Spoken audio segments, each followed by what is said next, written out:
السلام عليكم مام سجان. عليكم السلام ورحمة الله وبركاته كامران. السلام عليكم. عليكم السلام ورحمة الله. سڵاوی خوا لە جەنابیشتان برا باشەکەم. دەستخۆشی بەرنامەکە دیەکەم خوا لە ڕاستبی خۆ دەستخۆش بۆ پرسیارێکم جەنابیشت. هەبوو مامۆ سەگەن فەرموو کامران. ئێمە هەمومان دوعاکەین لە ئەگەر لە کاتی دوعاکردندا بڵین بۆ خاتری پێغەمبەر صلی الله عليه وسلم، ئایا ئەو دوعاە هەندێک لە مامۆستایان جائز نییە و گوناهبارە؟ ئایا ئەوە جائزە یا جائز نییە بڵین بۆ خاتری پێغەمبەر صلی الله عليه وسلم؟ ئینشەڵا قسەی لەسەر دەکەین و جواب دەدەمەوە. سپاس بۆ تۆش کاکە کامران جان. کامران فەرمووی لە کاتی دوعاکردندا ئەڵێن بڵێ بۆ خاتری پێغەمبەر صلی الله عليه وسلم دروستەیاندا.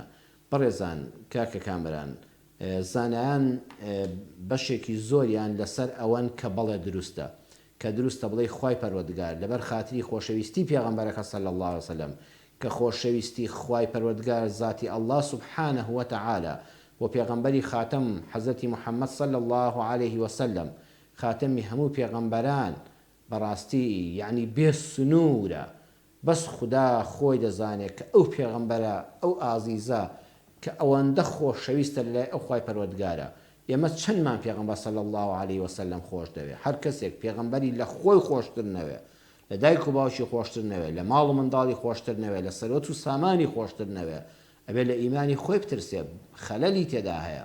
ئەبێ لەگەڵ ناوی پێغەمبەر صلی الله عليه وسلم کەوترا محەممەد صلی الله عليه وسلم و چوڕکە بەلەشتا بێ، ئەوە پێشەوای دنیا و قیامەتمانە.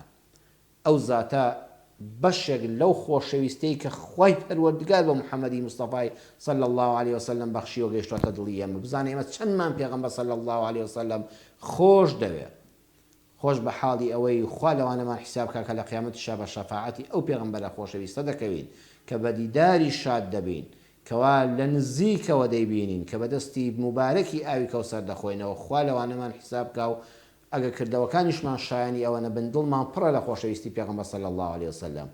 لەبەر ئەوە زانایانێکی زۆر دەفەرمون ئەو پێغەمبەرە صلی الله عليه وسلم هەم لە ژیانی خۆیدا، لە ژیانی خۆیدا هەموو زانایان لەسەر ئەوە یەکدەنگن کە کەسێک نابینا بووە و توێتی یا ربی خوای 500 فێری کردو، یا ربی خوای لەبەر خۆشەویستی خۆت بۆ پێغەمبەرەکەت صلی الله عليه وسلم کە محەممەدە، یا ربی خوای چاوم چاکەیتەوە چاک بۆتەوە. زانانێکیش دەفەرمون کە پێغەمبەر صلی الله عليه وسلم وفاتی کرد، کە خۆی وفاتی کرد، دەفەرمون باش وایە نەڵی لەبەر خاتری هیچ کەس دوعاکەت ئاوا بکەیت، واتە هەردوو ڕایەکە ڕاستن. کامران ئێستا جەنابەت مامۆستایانێکی گوێ لێ بووە و تویانە باش نییە بڵێ یا ربی خوا لەبەر خاتری پێغەمبەر صلی الله عليه وسلم. ئەو زانانە فەرمویانە پێغەمبەر صلی الله عليه وسلم لەبەرەوەی ئێستا لە ژیاندا نەماوە کە من وەکو خودی خۆم حرمەتی تایبەتیم هەیە بۆ هەموو زانایانێک کە قسەیەکیان کردو، ئەوانە مامۆستاکانی ئێمن، بەڵام وا ئەزانم پێغەمبەر صلی الله عليه وسلم هەمیشە لەگەڵماندایە. ڕاستە خوای پەروەردگار بە نەسی ئایا دەفەرمێ پێغەمبەری خوا صلی الله عليه وسلم وفاتی کرد، چۆوە لای خوای پەروەردگار ئادای ئەوەی کە لەسەر شانی بوو گەیاندنی ئیسلام بوو، هەموو ئیسلام لەلایەن خوای پەروەردگارەوە بە پوختی بە کاملی گەیاندی بە ئومەتەکەی. کاری پێغەمبەر صلی الله عليه وسلم کە دینی خوا تەواو بوو بەلی ڕەفیق الأعلا لای خوای پەروەردگاری هەڵبژات. پێغەمبەر صلی الله عليه وسلم ئاگادارە بە حاڵی ئومەتەکەی، بەڵام ئەو زانانەش کەوایان فەرمووە ئەوانش ڕێی خۆیان هەیە، قسەشیان لێوەردەگیرێ و بە قسەشیان دەکرێ و حرمەتمان هەیە بۆ بۆچوونەکانیشیان.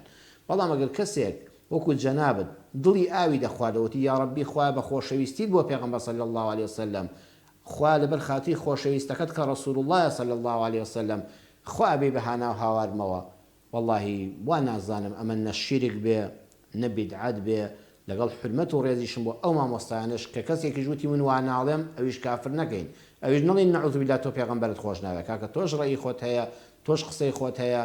باشترین دوعاش ئەوەیە کە لەخوا پاڕێنەوە بڵین یا ربی خوایە لێت دەپاڕێمەوە بە ناوە جوانەکانت بئەسمائیکە الحوسنە، بە صیفاتە بەرز و باڵاکانت. ئەمە زۆر پاڕانەوەیەکی جوانە کە پاڕایتەوە بسم الله بکە، الحەمد لله رب العالمین بکە، سڵاوەت بدە لەسەر پێغەمبەر صلی الله عليه وسلم، سێ سڵاوەت لەسەر پێغەمبەر بدە کاکە کامرانی هەموو بینەرانی بەڕێز. دوای ئەوەی سێ سڵاوەتەکەت لە پێغەمبەردا صلی الله عليه وسلم ئەمجا بدە زۆرەکان بەرزکە بڵێ یا الله داوا لێ دەکەم بئەسمائیکە الحوسنە بە هەموو ناوە جوانەکانت، بە هەموو صیفاتە بەرز و باڵاکانت، یا الله پەنام بۆ تۆ هێنا، خوا هیچ واسیتەیەکی ناوێ. ئاوا دەستکە بە دوعاکردن بيقينەوە دوعا بکە ئینشاءالله ئەوەتانێت تۆ ئەگەر تەنانەت ئەو پێغەمبەر صلی الله عليه وسلم هەموو زانایان لەسەرەوە متفقن سەلەف و خەلەف هەر دوعایەک بە سڵاوەت کرد بە ئەلحەمدولله و بە سڵاوەتدان لە پێغەمبەر صلی الله عليه وسلم دەست پێ نەکا بۆ لای خوا بەرز نابێتەوە دەرگای ئاسمانت لێ ناکرێتەوە ئەگەر لە دوعاکەتا دوای ئەلحەمدولله سڵاوەت لە پێغەمبەر نەدەی صلی الله عليه وسلم کەواتە لە هەموو بارێکە هەموو زانایان لەسەرەوە یەک دەنگن کە پێغەمبەری خوا صلی الله عليه وسلم هەمیشە لە ناوماندایە دوعاکە بکە سڵاوەتەکە لێدە بەرەکەتی پێغەمبەر حازر دەبێ ئەم جارەکانە بە ناوە جوانەکان و سیفاتە بەرزەکان لە خوا پاڕێەوە بە یەقینەوە پاڕێەوە دوعاکەت دروست بێ بۆ بابەتێکی دروست و شەرعی بێ یەقینت هەبێ خوای پەروەردگار وەڵامت دەداتەوە